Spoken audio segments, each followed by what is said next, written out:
Oh, hi everybody. This is Marshall's Studios Forever Vintage Stuff here.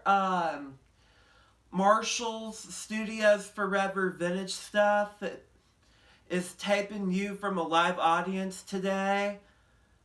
Today, I will be doing a review about the Backstreet Boys' second studio album from 1999 called Millennium.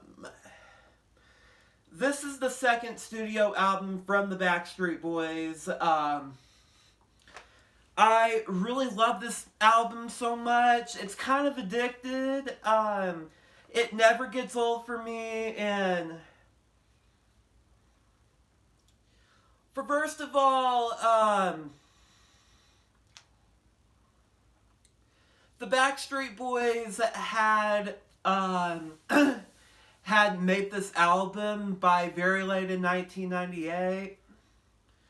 This album was been recorded by fall of 98.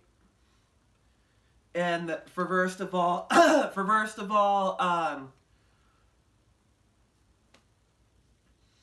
this is a more mature album, and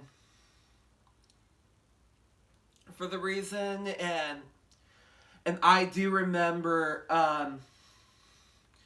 this is not a love story album. I do remember, this album is from the year 1999. This album did come out 24 years ago. And I grew up with this album at the time, and it looks like from 1988. Yo, man, I need to show you about the disc.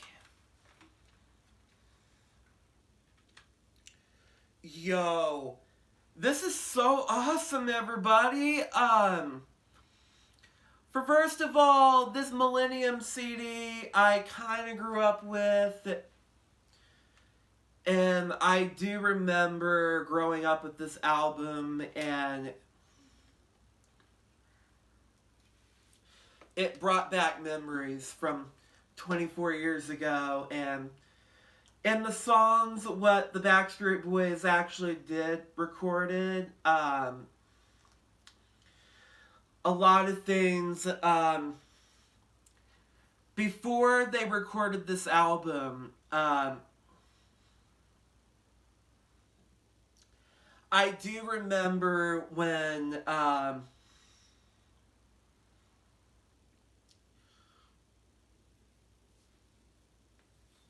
this album was been recorded by fall of 1998, October, and I do remember this album was being recorded. There was a lawsuit back in 1999 about their former manager, Lou Pearlman. I found out in 1998 the Backstreet Boys got bankrupt because their accounts didn't make any sense for no reason, because I do remember this was really, really sad and really screwed up at the time.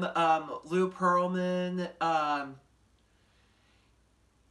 he really did took advantage of the Backstreet Boys for no freaking reason, like not paying them $30 million. He stole $10 million out of their accounts. And he kept all the $10 million, kept them in the safe, locked up at Transcon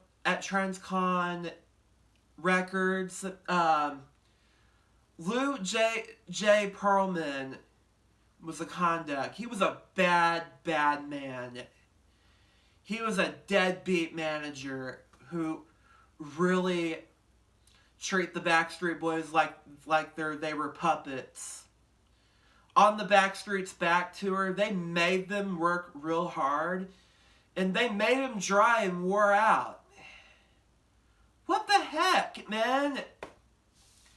I do remember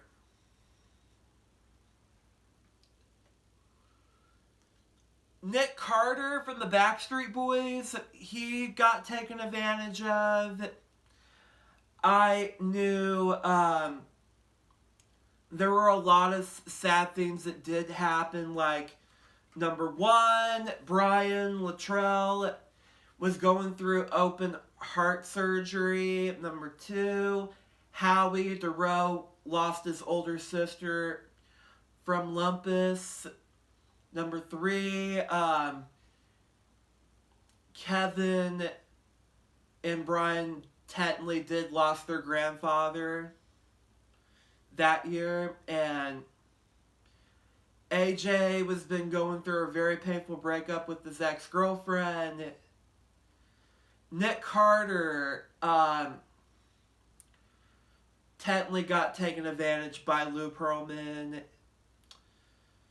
And first of all, I do remember everything was really, really sad, and the Backstreet Boys they worked really, really hard. And they were doing their jobs right. And they have really good managements now, and it's a lot better, more cleaner, and also they wanted to manage their own things. They do manage themselves a lot now.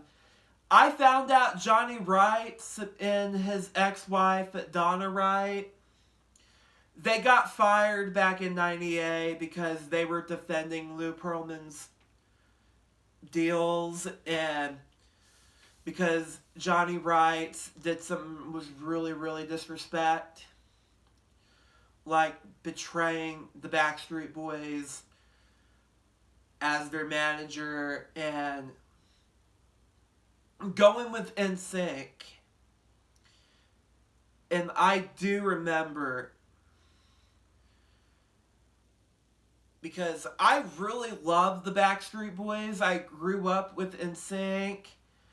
I grew up with the Backstreet Boys because they make some really good songs in the times, and the albums I really do have is the first United States Backstreet Boys album, the second studio album, Millennium, and the third studio album, Black and Blue. And in the other fourth studio album, Chapter 1,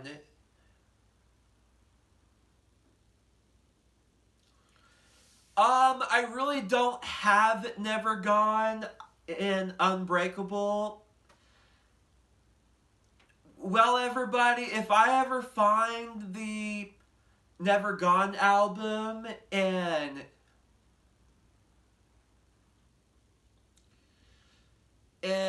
the Unbreakable album, I'll let you know if I ever find these albums. And I grew up listening to the Backstreet Boys since 2000.